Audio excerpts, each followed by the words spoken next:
Hello to all बच्चों। आज हम लोग यहाँ पर लेक्चर 3 लेकर के आए हैं। लेक्चर फर्स्ट और सेकंड हम लोगों ने डिस्कस कर लिया। लेक्चर फर्स्ट में हम लोगों ने डेफिनेटली कोशिका के इतिहास के बारे में समझा था, सेल हिस्ट्री के बारे में हम लोगों ने देख लिया था। लेक्चर सेकंड में हम लोगों ने सेल थ्योरी और उसके सिग्निफिकेंस के बारे में समझा था। आज का जो हमारा टॉपिक रहेगा वो रहेगा कोशिका के साइज के ऊपर, यानी कोशिका के अमाप के ऊपर रहेगा। यानी कि यहाँ पर मैं हिंदी में भी लिख दे रहा हूँ कि हम लोगों को यहाँ पर क्या पढ़ना है। कंटेंट देख लेते हैं पहले, उसके बाद में डिस्कस करेंगे। तो कोशिका का अमाप हम लोगों को देखना है। सेल शेप, दैट मीन्स कोशिका का यहाँ पर आपको आकार के बारे में याद रखना है कि कोशिका का किस तरीके का आकृति हो सकती है। ठीक है, आकृति या हम आकार कह सकते हैं, राइट। आकृति या आकार।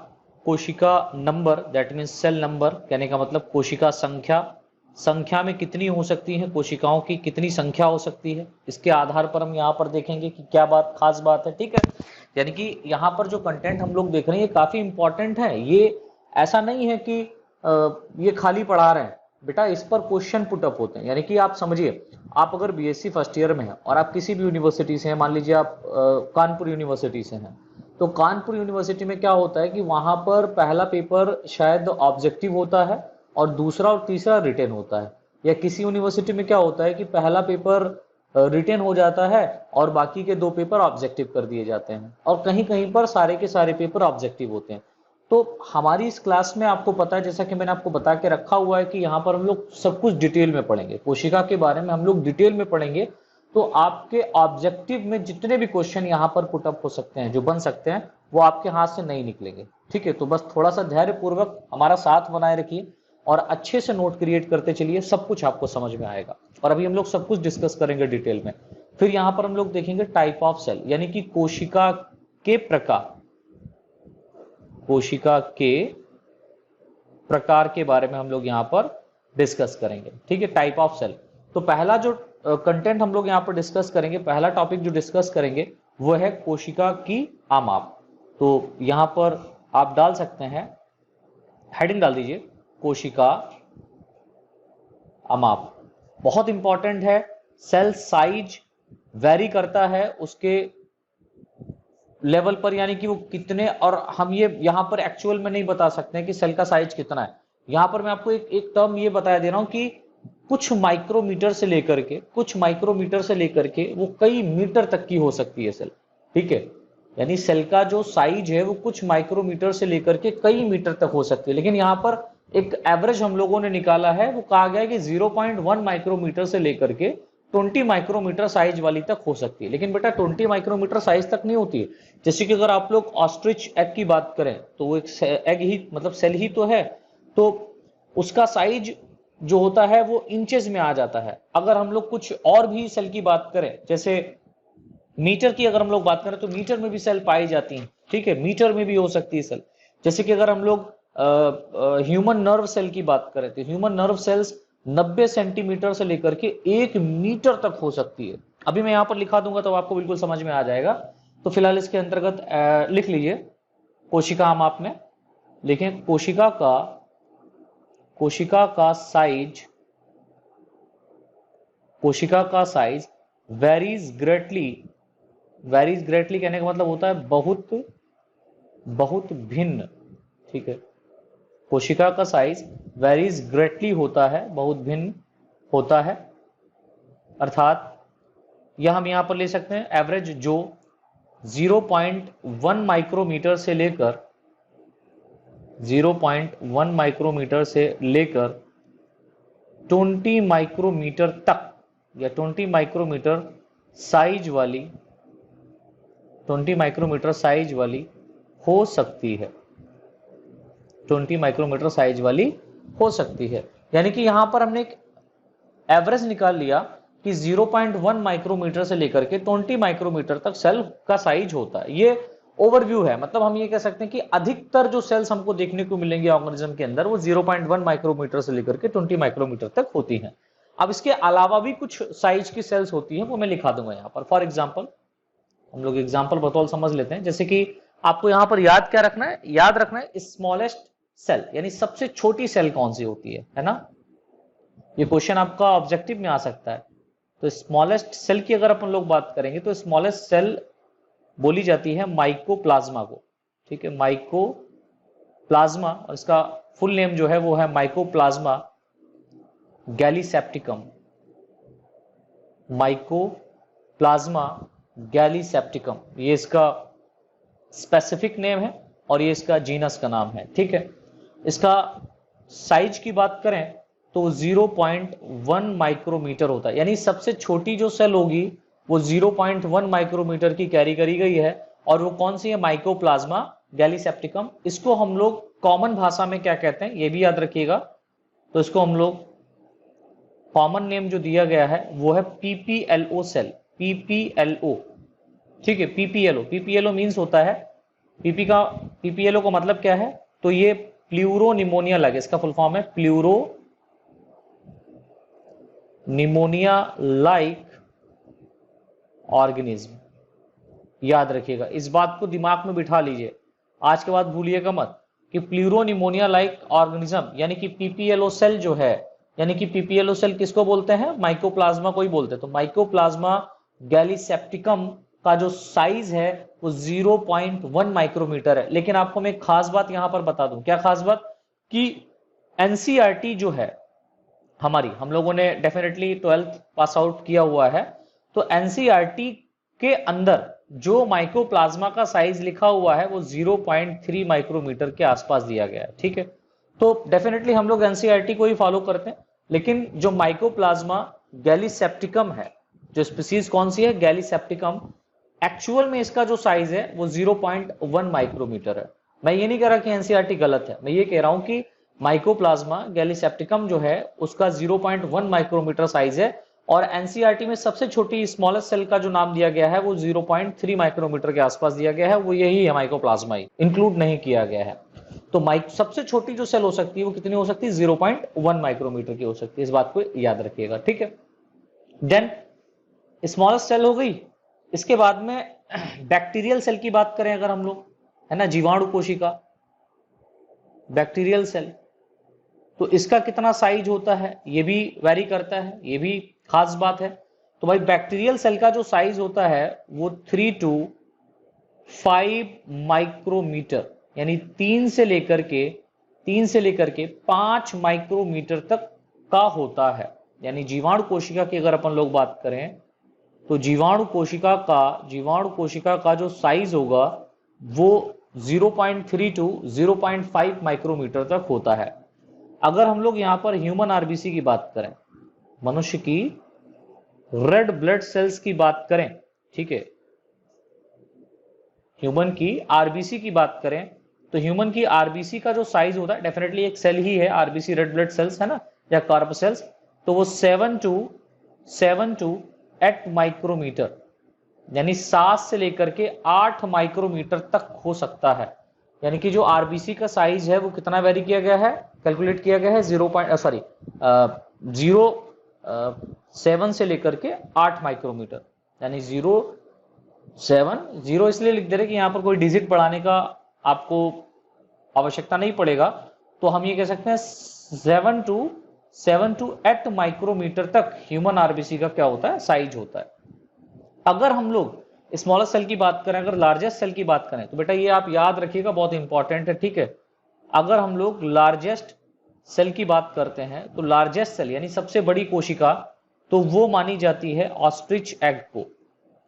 सबसे बड़ी कोशिका कौन सी होती है, ऑस्ट्रिच एग, जिसको हम लोग शुतुरमुर्ग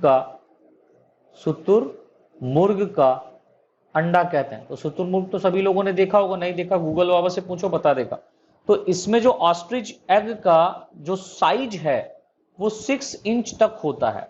कितना होता है, 6 इंच तक। लेकिन 6 इंच कब होगा, 6 इंच तब होगा जब सेल पाया जाएगा। तो विद शेल यानी कि इसके चारों तरफ जो कवच है उसके प्रेजेंट होने के कारण ये कितने इंच का होता है, 6 इंच का होता है। अगर इसके शेल को निकाल दिया जाए, तो ये 3 इंचेस का हो जाता है। यानी ऑस्ट्रिच एग विदाउट सेल अगर हम लोग बात करेंगे, विदाउट शेल की बात करेंगे, मतलब बिना कवच की बात करें, तो ये 3 इंच का होता है, राइट। और कवच के साथ बात करें, कवचुद्धा बात करें, तो ये कितना होता है, 6 इंच का होता है। इस बात को याद रखिएगा। ये हमारी लार्जेस्ट सेल की बात हो गई। अगर हम लोग लॉन्गेस्ट सेल की बात करें, लार्जेस्ट एंड लॉन्गेस्ट दोनों में डिफरेंस है। लार्जेस्ट का मतलब बड़ा, लॉन्गेस्ट मतलब लंबा, ठीक है। तो लॉन्गेस्ट सेल की अगर अपन लोग बात करें तो लॉन्गेस्ट सेल होती है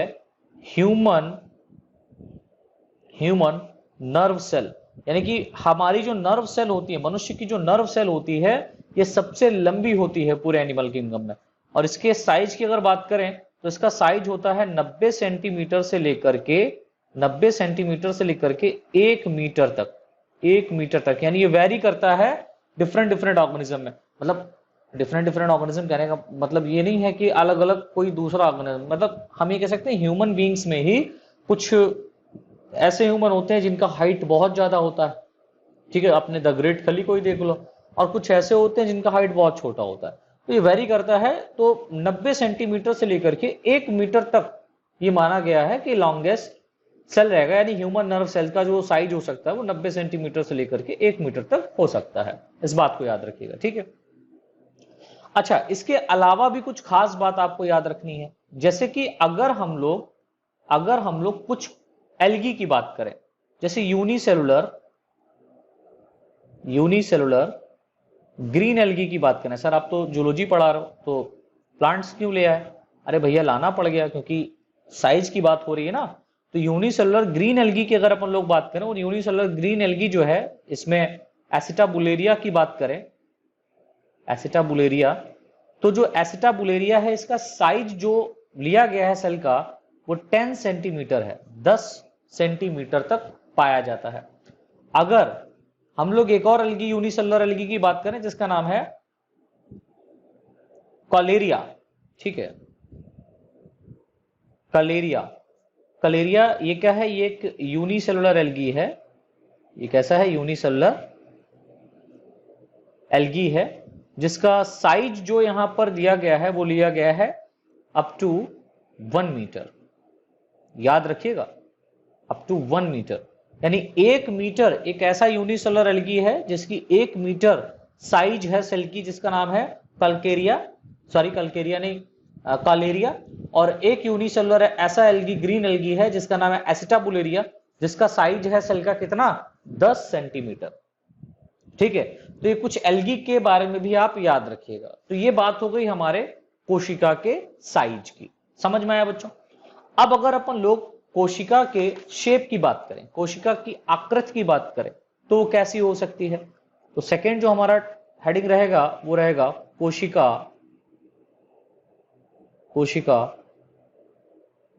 आकृति, यानी कि शेल शेप। कोशिका की आकृति कैसी है ना? तो कोशिका की आकृति की अगर अपन लोग बात करें तो ये डिफरेंट का हो सकता है। जैसे लिख ले,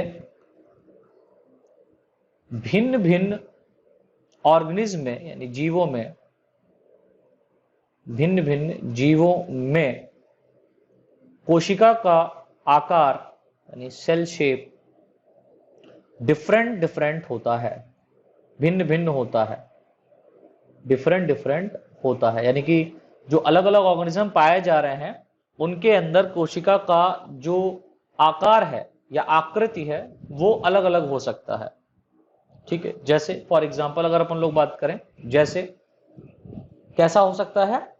क्यूबॉइडल हो सकता है, जैसे क्यूबॉइडल शेप मींस घनाकार हम कह सकते हैं, है ना, घनाकार, कॉमा कॉलुमनर हो सकता है,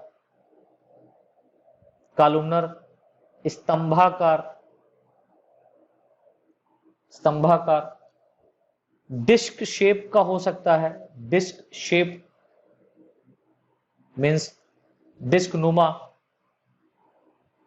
नुमा, है ना। स्फेरिकल हो सकता है, स्फेरिकल मतलब गोलाकार आदि। तो हमने यहां पर देखा कि कोशिका के अगर आकृति की बात करें तो कोशिका की आकृति भिन्न भिन्न ऑर्गेनिज्म में, याद रखिएगा, अलग अलग ऑर्गेनिज्म में अलग अलग प्रकार का हो सकता है। अब ये प्रकार कैसा है, या तो क्यूबॉइडल शेप हो सकता है, या तो कॉलमनर शेप हो सकता है, या तो डिस्क शेप हो सकता है, या तो स्फेरिकल हो सकता है, इत्यादि। अच्छा, यहां पर कुछ खास बात आपको याद रखनी है हमेशा हमेशा के लिए, जैसे कि स्टार बनाकर के एक पॉइंट लिख लीजिए आकार में इसके। अमीबा, हाँ बिल्कुल समझ में आ गया होगा आपके, अमीबा एक कोशिका है। व ल्यूकोसाइट, ल्यूकोसाइट, अरे सर ल्यूकोसाइट क्या है, अरे यार ल्यूकोसाइट्स है मालूम क्या, डब्ल्यूबीसी। ठीक है, हमारे ब्लड में जो डब्ल्यूबीसी पाई जा रही है, व्हाइट ब्लड सेल्स पाई जा रही है, इसको हम लोग बायोलॉजिकल नेम में ल्यूकोसाइट्स के नाम से जानते हैं। तो ल्यूकोसाइट सेल्स या अमीबा की बात करें, ठीक है, वह अमीबा की आकृति, की आकृति डेफिनेट नहीं होती, मीन्स निश्चित नहीं होती है, निश्चित नहीं होती है। ये जो ल्यूकोसाइट्स होते हैं, डब्ल्यूबीसी जो होते हैं, इनका भी अगर हम लोग शेप की बात करें तो उनका शेप हम नहीं बता सकते हैं। एक्चुअल में कहा जाता है कि ल्यूकोसाइट जो होती है वो अमीबा के जैसी होती है, बिकॉज अमीबा का कोई भी शेप नहीं होता, इरेगुलर टाइप होता है, मतलब पल में किस शेप का है और पल में किस शेप का हो जाएगा। ठीक है, तो दो सेल्स यहां पर ऐसी मेजर की गई हैं जो कि अमीबा और ल्यूकोसाइट जिन्हें कहते हैं, इनके आकृति निश्चित नहीं होती, अर्थात हम ये कह सकते हैं, अर्थात यह सेल्स, यह कोशिकाएं इरेगुलर, इरेगुलर मतलब अनियमित आकृति, अनियमित आकृति, इरेगुलर शेप वाली होती हैं, अनियमित आकृति वाली होती है। तो आपको ये पॉइंट याद रखना है, वेरी वेरी इंपॉर्टेंट पॉइंट है, ये बहुत इंपॉर्टेंट पॉइंट है। क्वेश्चन आपसे ये नहीं पूछा जाएगा कि कोशिका का साइज कितना है, कोशिका का शेप कितना है। क्वेश्चन आपसे ये पूछा जाएगा कि कोशिका का शेप जो अमीबा और ल्यूकोसाइट्स में है वो किस प्रकार का है, तो आप कहेंगे सर इरेगुलर, अनियमित आकृति है, इसमें किसी भी प्रकार का आकार नहीं पाया जाता है। ठीक है, यानी कि इसमें किसी भी प्रकार की आकृति नहीं पाई जाती है, राइट। चलिए, थर्ड जो हमारा टॉपिक रहेगा, मीन्स हम ये कह सकते हैं कि थर्ड हेडिंग जो हमारी रहेगी वो रहेगी शेल नंबर, कोशिका संख्या, है ना। तो हेडिंग डाल दीजिए कोशिका संख्या, सेल नंबर। अब कोशिका का नंबर हम लोग कैसे कैरी करेंगे भाई, कैसे मेजर करेंगे भाई, कोशिका का तो बहुत सारा नंबर हो सकता है ना। तो यहां पर याद रखने योग्य जो पॉइंट्स हैं आपके वो लिखें, लिखें सेल नंबर के आधार पर, सेल नंबर के आधार पर यानी कोशिका संख्या के आधार पर जीव यानी ऑर्गेनिज्म, यानी जीवों को, ऑर्गेनिज्म को दो भाग में, दो पार्ट्स में डिवाइड किया गया है, दो पार्ट्स में डिवाइड किया गया है। मतलब हम ये कह सकते हैं कि कोशिका नंबर के आधार पर ऑर्गेनिज्म को दो भाग में डिवाइड किया गया है। मतलब कहने का अर्थ क्या हुआ कि यहां पर जो ऑर्गेनिज्म रखे गए वो दो प्रकार के रखे गए। पहला जो ऑर्गेनिज्म यहां पर रखा गया है वो है एक कोशिकीय। हाँ बिल्कुल सही, आपके दिमाग में सारी चीजें हैं, पहले से आपने पढ़ा हुआ है 11th में 12th में, है ना। बस थोड़ा सा यहां पर हम लोग इसको और भी प्रकाश मैं डाल दे रहा हूं जिससे आपको बिल्कुल याद हो जाए। यानी यूनिसेलुलर, यूनिसेलुलर एक हो गया यूनिसेलुलर। यूनिसेलुलर मींस यहां पर एक कोशिकीय जीव है। जैसे लिख लें, जैसे फॉर एग्जांपल में लिख लें डाइटम्स। अगर हम लोग डाइटम्स की बात करें तो यूनिसेलुलर होते हैं। ईस्ट, प्रोटोजोन्स, ऑल प्रोटोजोन्स, है ना, बैक्टीरिया वगैरह, ये सब क्या होते हैं, एक कोशिकीय होते हैं। और दूसरे जो यहां पर डिवाइड किए गए हैं वो है बहुकोशिकीय। बिल्कुल सही, बहुकोशिकीय। सर ये तो आप वो पढ़ा रहे हो जो हमें पहले से पता है। हाँ यार मुझे पता है आपको, लेकिन आपको याद रखने योग्य ये पॉइंट्स हैं, नोट्स बनाते चलिए, सब कुछ डिटेल में यहां पर पढ़ेंगे। कुछ चीजें आपने नहीं पढ़ी होंगी, वो चीजें भी हम लोग यहां पर डिस्कस करेंगे। मल्टी सेलुलर, अब जो पता है वो मुझे कैसे पता कि आपको पता है ना। तो बहुकोशिकीय मतलब multi cellular, multi cellular organism कहने का मतलब जिनका बॉडी का जो ऑर्गेनाइजेशन है वो कोशिकाओं से मिलकर के हुआ हो, तो हम ये कह सकते हैं यह ऑर्गेनिज्म सेल के ग्रुप से, हम ये कह सकते हैं ना, सेल के ग्रुप से मिलकर के बने होते हैं। ठीक है, सेल के ग्रुप से मिलकर के बने होते हैं। जैसे for example all higher plants and animal, all higher plants and animal मतलब सभी उच्च पादप, सभी उच्च पादप व जंतु। समझ रहे हैं? यानी जितने भी हायर प्लांट्स हैं, ऐसा नहीं कि जो एल्गी हैं उनकी बात, अच्छा कुछ एल्गी भी है यहां पर, हम उनकी बात करेंगे। ऐसा नहीं है कि जो यूनिसेलुलर ऑर्गेनिज्म है, या जो हम ये कह सकते हैं डाइटम्स ईस्ट, ये आपका किस में आ रहा है? ईस्ट फंगस में आ रहा है, राइट। तो इन तरीके की अगर अपन लोग बात करें तो ऐसा नहीं है। कुछ ऐसे प्लांट्स हैं जो हायर लेवल के हैं, जो हमको दिखाई देते हैं, ठीक, उनकी बात हो रही। तो जितने भी हायर प्लांट्स होते हैं और जितने भी हायर एनिमल्स होते हैं, उनका जो बॉडी बना होता है वो कोशिकाओं के समूहों से मिलकर के बना होता है। कुछ एक एग्जांपल और यहां पर आप याद रखिएगा। फॉर एग्जांपल हम कुछ एल्गी की बात करते हैं, हम कुछ एल्गी की बात करते हैं, इसको हिंदी में शैवाल कहते हैं। अब इस एल्गी में जैसे कि अगर हम लोग बात करें पेंडोरिना की,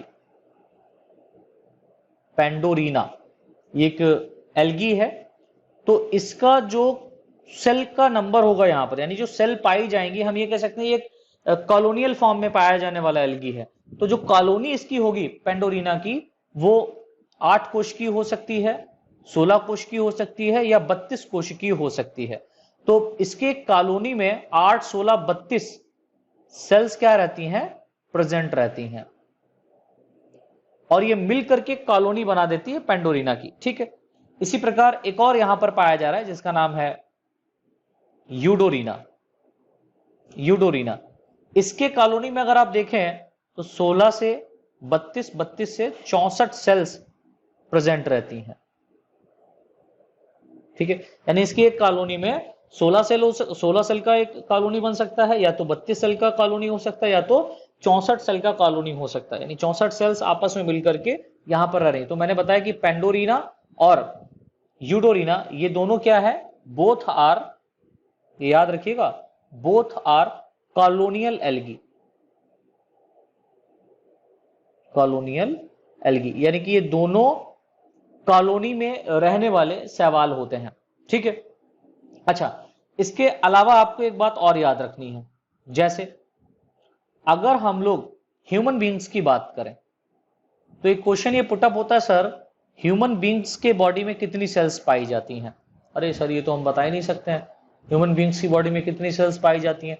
लेकिन हमने यहां पर एक मेजर किया है, मतलब हमने नहीं, साइंटिस्टों ने एक मेजर किया है कि जो अबाउट 80 kg यानी कि 80 किलोग्राम का जो एक ह्यूमन बींग है, ठीक है, 80 किलोग्राम का एक ह्यूमन है, उसके होल बॉडी में 16,000 billion cells, 16,000 billion cells means हम कह सकते हैं 60,000 अरब कोशिकाएं, 16,000 बिलियन सेल्स आर प्रेजेंट। 60 अरब कोशिकाएं पाई जाती हैं, पाई जाती हैं।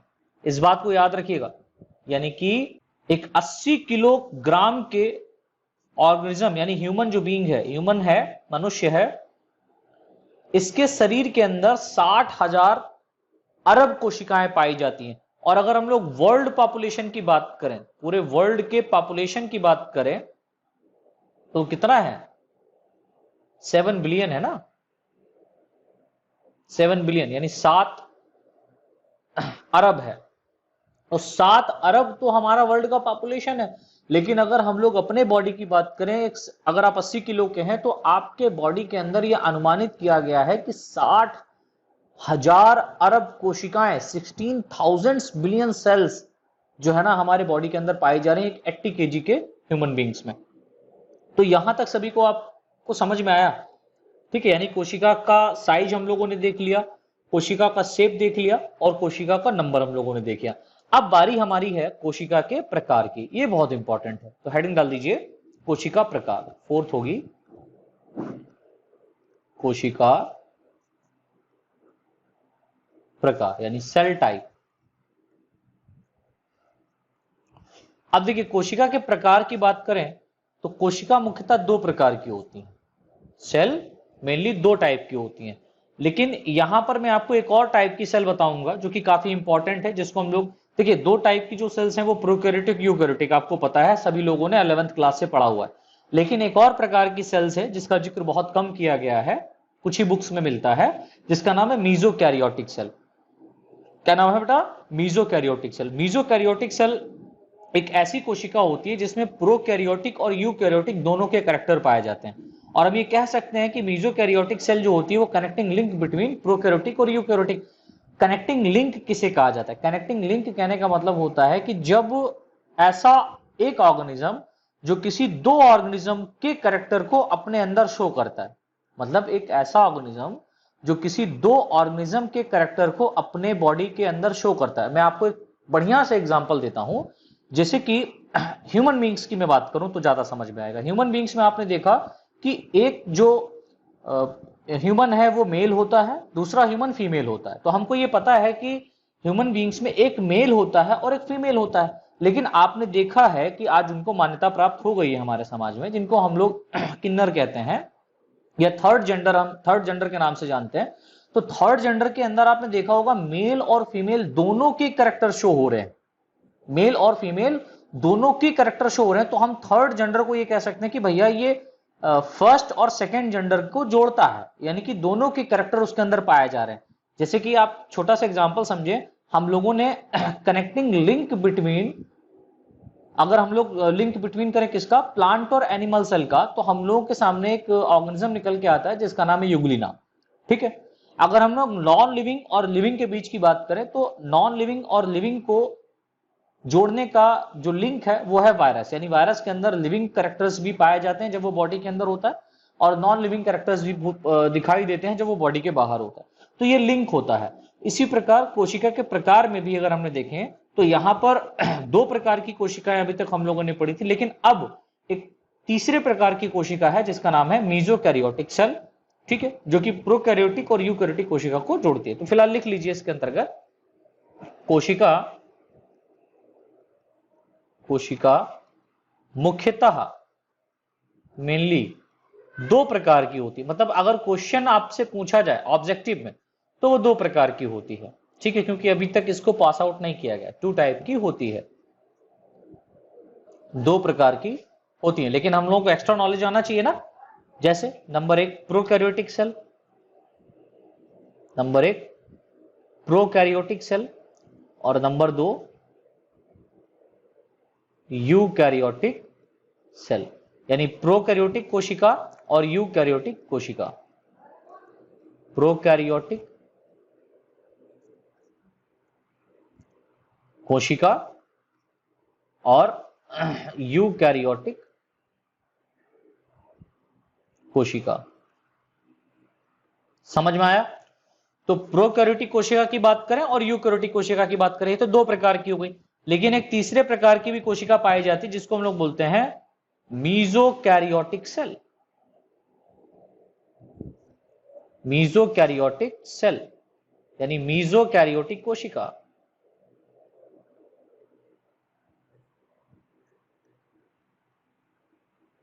ठीक है, तो हम लोग एक एक करके सेल, तीनों सेल्स को डिस्कस करेंगे। तो पहली हेडिंग डाल दीजिए प्रोकैरियोटिक कोशिका, प्रोकैरियोटिक सेल।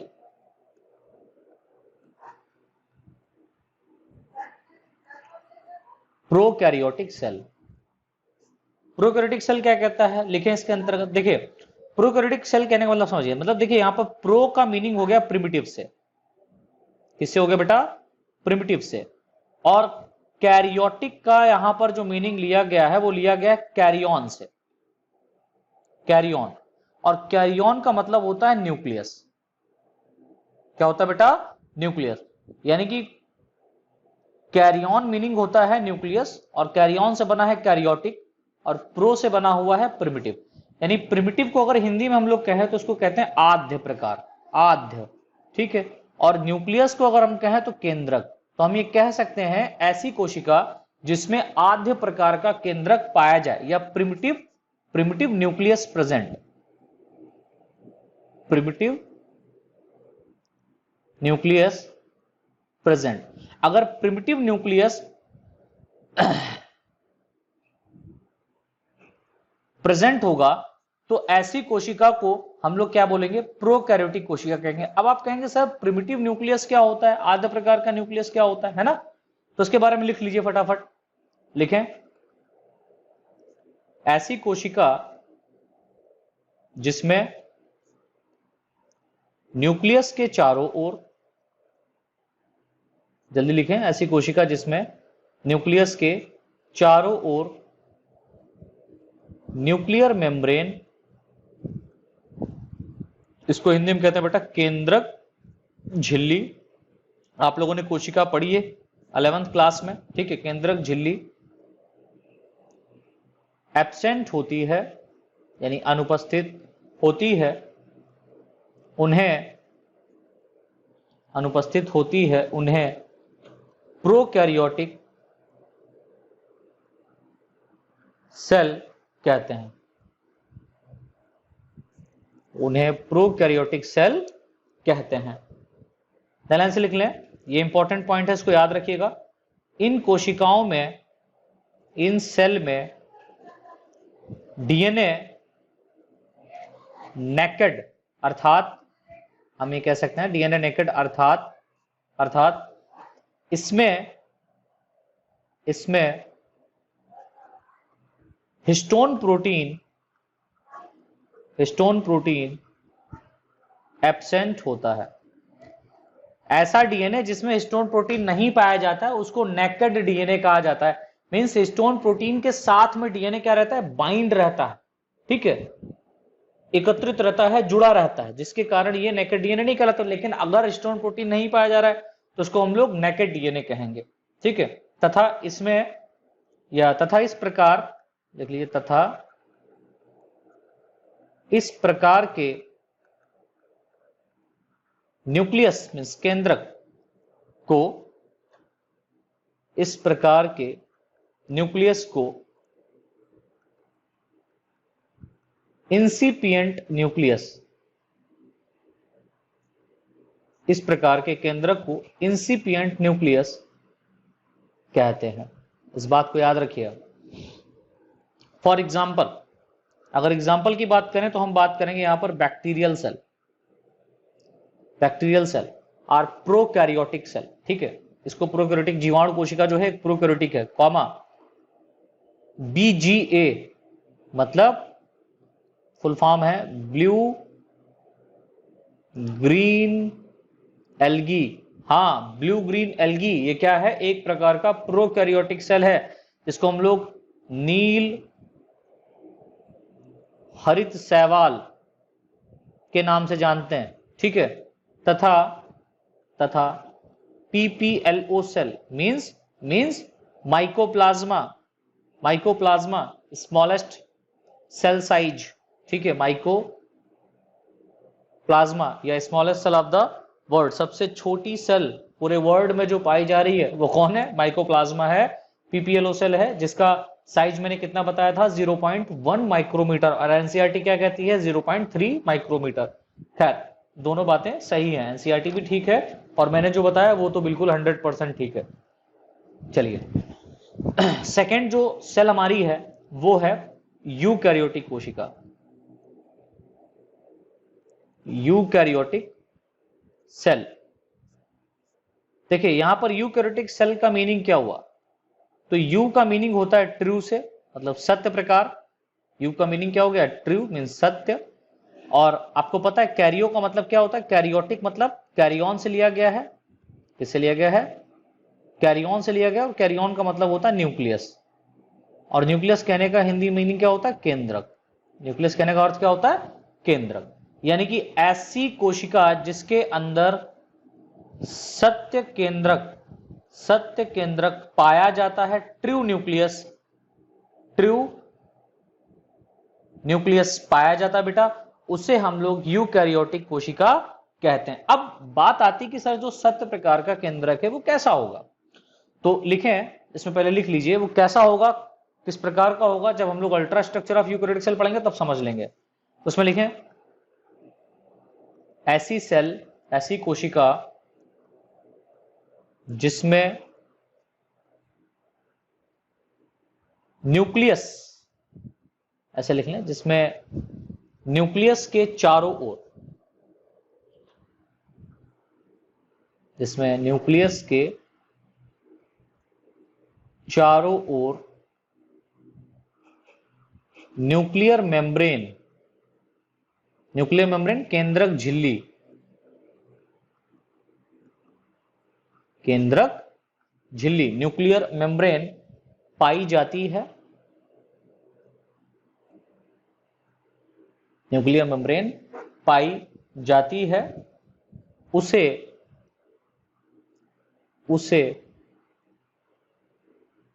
यूकैरियोटिक सेल कहते हैं, उसे यूकैरियोटिक सेल कहते हैं। लाइन से लिखें, इन सेल्स में, इन कोशिकाओं में डीएनए हिस्टोन प्रोटीन के साथ, हिस्टोन प्रोटीन व नॉन हिस्टोन प्रोटीन, एक्चुअल में यहां पर हिस्टोन प्रोटीन और नॉन हिस्टोन प्रोटीन दोनों पाई जाती है, हिस्टोन प्रोटीन व नॉन हिस्टोन प्रोटीन के साथ अटैच रहता है, अटैच रहता है। और ये जो डीएनए होगा ये नेकेड नहीं होता है, ठीक है, अटैच रहता है। फॉर एग्जाम्पल में लिख सकते हैं all higher plants and animal cell, all higher plants and animal cell. और बेसिकली अगर अपन लोग प्रोटोजोन्स की बात करें तो प्रोटोजोआ से लेकर के जितने भी एनिमल्स पाए जाते हैं उन सबकी अगर अपन लोग बात करें तो उनके अंदर ट्रू न्यूक्लियस पाया जाता है, ठीक है। मैंने क्या बोला, प्रोटोजोआ से लेकर के जितने भी आगे फाइलम्स की बात करें सबके अंदर क्या होता है, ट्रू न्यूक्लियस पाया जाता है। लेकिन प्रोटोजोआ से पहले अगर हम लोग फाइलम मोनेरा की बात करें, या फाइलम ना करके किंगडम कहें तो किंगडम मोनेरा की बात करें, क्योंकि 5 किंगडम क्लासिफिकेशन के अकॉर्डिंग विटेकर ने जो दिया था उसमें प्रोटोजोआ से बैक्टीरिया को निकाल दिया गया था, ठीक है, प्रोटोजोआ से बैक्टीरिया को निकाल दिया गया था और अलग एक किंगडम दे दिया जिसका नाम था मोनेरा। तो मोनेरा में उनको रखा गया। तो बैक्टीरिया वगैरह की बात करें तो उसमें ट्रू न्यूक्लियस नहीं पाया जाता, इंसिपिएंट टाइप ऑफ न्यूक्लियस पाया जाता है, और इनमें ट्रू न्यूक्लियस पाया जाता है, तो इनको यूकैरियोटिक सेल कहते हैं। अब बात आती है सर हमारे तीसरे प्रकार की कोशिका की, जिसको हम लोग क्या कहते हैं, मीजोकैरियोटिक सेल कहते हैं। तो सी हेडिंग डाल दो, सी हेडिंग डाल दो, मीजोकैरियोटिक सेल्स बहुत इंपॉर्टेंट है बेटा, मीजोकैरियोटिक सेल्स बहुत इंपॉर्टेंट है। देखिए मीजो मीन्स अगर हम लोग बात करें तो मीजो का मीनिंग यहां पर लिया गया सेंट्रल से, सेंट्रल मतलब मध्यवर्ती, सेंट्रल मतलब मध्यवर्ती, और कैरियोटिक, हाँ बिल्कुल सही बात है, याद हो गया होगा ना अब तक, तो कैरियन से लिया गया है, और कैरियन का मीनिंग क्या होता है, न्यूक्लियस।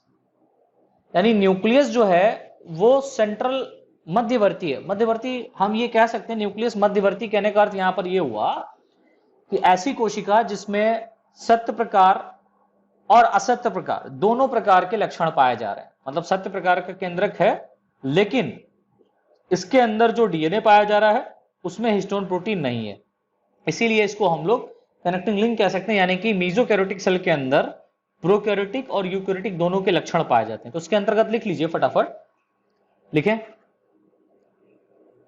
जब लिखेंगे तब समझ में आएगा अच्छे से। मीजोकैरियोटिक सेल में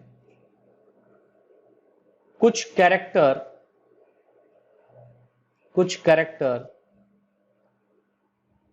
यूकैरियोटिक व कुछ कैरेक्टर प्रोकैरियोटिक सेल के या प्रोकैरियोटिक सेल की तरह होते हैं, प्रोकैरियोटिक सेल की तरह होते हैं। लाइन से लिखें, इन सेल्स में यानी इन कोशिकाओं में, इन सेल्स में न्यूक्लियर मेम्ब्रेन पाई जाती है जो कि एक eukaryotic cell,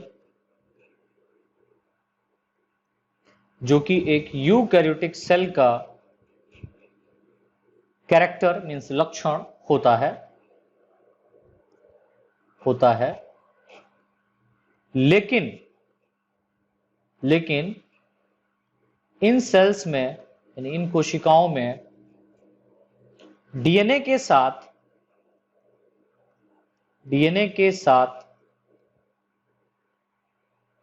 histone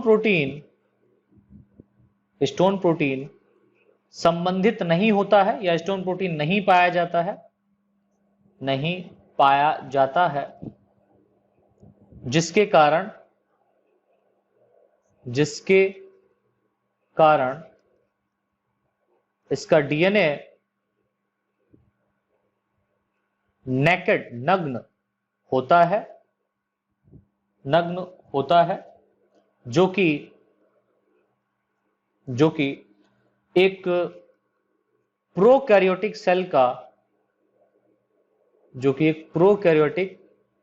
cell means कोशिका का कैरेक्टर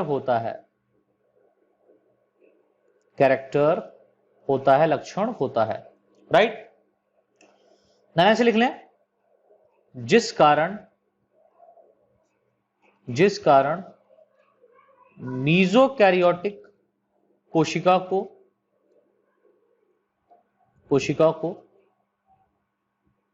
प्रोकैरियोटिक सेल्स व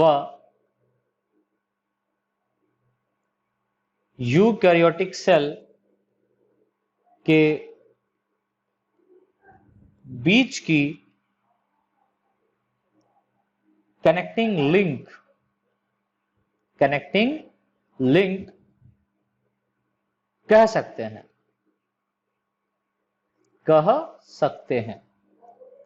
अब अगर आप एग्जाम्पल की बात करें कि मीजोकैरियोटिक सेल में कौन सा आता है, तो आप लोगों ने एक डायनोफाइसी क्लास सुना होगा।